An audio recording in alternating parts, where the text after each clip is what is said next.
एक राजा रहता था। इसके दरबार में एक दफ़ा एक साधु आया।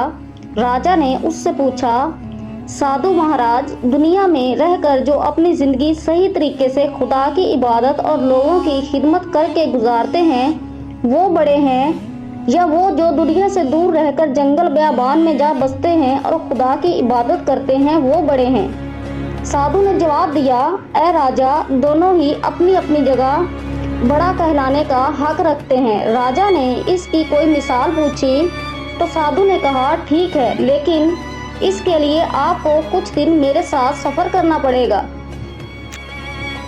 राजा ने साधु की बात मान ली और वो दोनों घूमते घूमते एक दिन एक मुल्क में पहुँचे। वहाँ पहुंचकर देखा कि मैदान में काफ़ी मजमा लगा हुआ है। पूछने पर पता चला कि आज इस मुल्क की शहजादी का स्वयंवर है। वहाँ के राजा ने ये मनादी करवा दी थी कि जिसके साथ शहजादी की शादी होगी उसे मेरी मौत के बाद पूरी सुल्तनत सौंप दी जाएगी। वो इस मुल्क का राजा कहलाएगा। शहजादी बहुत ज़्यादा खूबसूरत थी और वो अपने ही जैसे किसी खूबसूरत शहजादे से शादी करना चाहती थी। यूं तो स्वयंवर में हिस्सा लेने के लिए एक से एक शहजादे आए, लेकिन कोई भी शहजादी को पसंद न आया।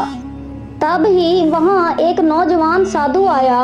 राजकुमारी ने जैसे ही इस नौजवान साधु को देखा उसे पसंद कर बैठी और इसके गले में बाहें डालकर इसके साथ जाने लगी, लेकिन वो साधु वहाँ से चल पड़ा।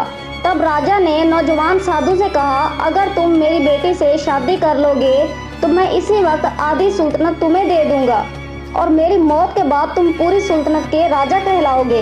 मैंने तो दुनिया को खैराबाद कह दिया है, अब मुझे शादी और दुनियादारी से कोई मतलब नहीं। इतना कहकर साधु वहां से चल पड़ा। नौजवान साधु को जाते हुए देखकर शहजादी भी इसके पीछे चल पड़ी। ये मंजर राजा और साधु दोनों गौर से देख रहे थे। अचानक जंगल में जाकर वो नौजवान साधु कहीं गायब हो गया। शहजादी एक दरख्त के नीचे बैठ गई। इसी दरख्त पर एक चिड़िया और चीड़ा अपने 3 बच्चों के साथ रहते थे। सर्दी का मौसम था।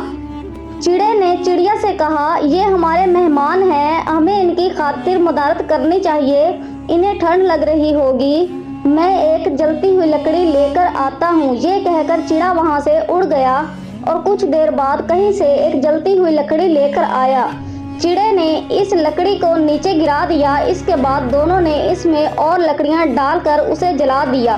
इसके बाद चिड़िया ने चिड़े से कहा, इन्हें भूख लगी होगी, लेकिन हमारे पास तो कुछ भी नहीं है, जबकि ये हमारे मेहमान हैं, अब हम क्या करें? ये सुनकर चिड़ा इसी आग में कूद पड़ा और भून गया। चिड़िया ने सोचा कि मैं अपने खामद की मेहनत को ज़ाया नहीं होने दूंगी। ये लोग 3 अफराद हैं, जबकि परिंदा एक ही है। चिड़िया भी आग में कूद पड़ी। साधु ने राजा से कहा, देखा, आपको दुनिया तरक करनी है तो इस नौजवान साधु की तरह बनो, जिसके लिए इस शहजादी ने महल और सुल्तनत छोड़ दी। और अगर दुनिया में रहकर कुछ अच्छा काम भी करना है तो चिड़िया और चिड़े की तरह बनो कि इन दोनों ने एक दूसरे के लिए जान कुर्बान कर दी।